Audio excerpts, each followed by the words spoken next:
So what's up mga lods, ito nga pala yung Daguitan Bridge. Hindi lahat ng matitibay ay hindi nasisira. Ito ang tulay, nasira eh. Relasyon nyo pa kaya ay hindi kayang sirain.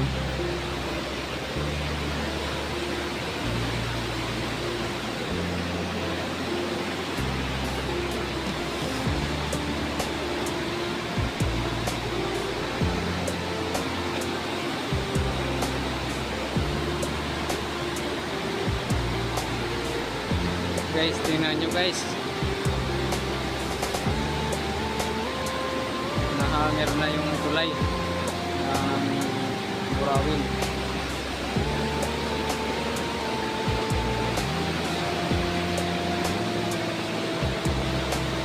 Yung magandang poles dati ngayon sira na.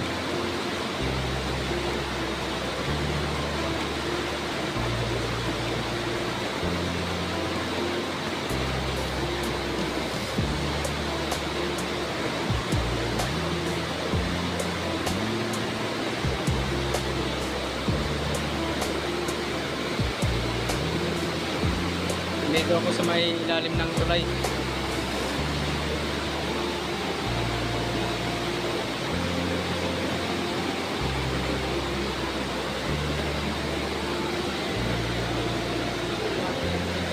Ha? Kasama ko guys. Saka may tao pa sa baba.